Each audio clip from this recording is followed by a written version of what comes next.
జగన్ ఇదివరకు నెలకొక ఈవెంట్ చేసేవాడు. బటన్ నొక్కేటటువంటి కార్యక్రమం. అది విద్యా దీవెన, ఫీజు రీయింబర్స్‌మెంట్ పేరు మార్చుకున్నారు కదా! అప్పుడు.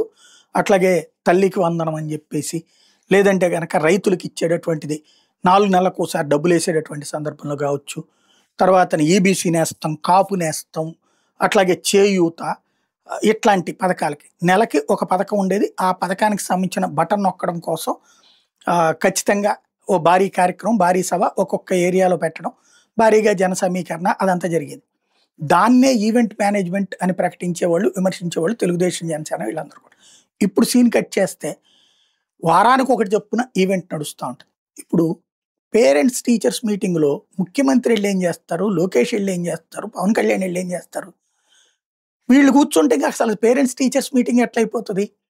టీచర్లు ఇప్పుడు మనకి ప్రైవేట్ స్కూల్స్‌లో ప్రతిసారి కూడా పేరెంట్స్ టీచర్స్ మీటింగులు జరుగుతూనే ఉంటాయి. వాళ్ళు నెలకో లేకపోతే యూనిట్ టెస్టులు జరిగినప్పుడు పిలిచి మాట్లాడుతూ ఉంటారు. నెలకోసారి పిలిచి మాట్లాడుతూ ఉంటారు. అక్కడ ఏమన్నా రాజకీయ నాయకులను పిలిచి స్టేజీల మీద ఉపన్యాసాలు ఇస్తున్నారా? పేరెంట్స్ టీచర్స్ మీటింగ్ మెగా అని ముందు ఒక పేరు పెట్టి వీళ్ళు వెళ్ళి కూర్చొని ఉపన్యాసం ఇచ్చేదే ఉంది అందులో. అట్లాగే అదొక ఈవెంట్. ప్రతి చోట ఇక్కడ 3 చోట్ల భారీ బహిరంగ సభలు ఇట్లాంటి. అట్లాగే ప్రతి కార్యక్రమానికి ఒక ఈవెంట్. ఇప్పుడు పెట్టుబడిదారుల సదస్సు జరిగిందంటే ఒక అర్థం ఉంది. దానికి పెద్ద ఈవెంట్‌గా పెట్టారన్న అర్థం ఉంది.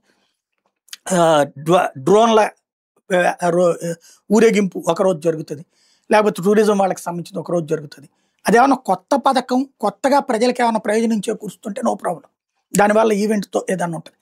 కానీ ప్రతిసారి ఇంకోటి, ప్రతి నెల పెన్షన్లు 5 ఏళ్ళు జగన్ కూడా ఇచ్చాడుగా. ప్రతి నెల జగన్ వెళ్ళి ఏమన్నా ఉపన్యాసాలు చెప్పొచ్చాడా దాంట్లో?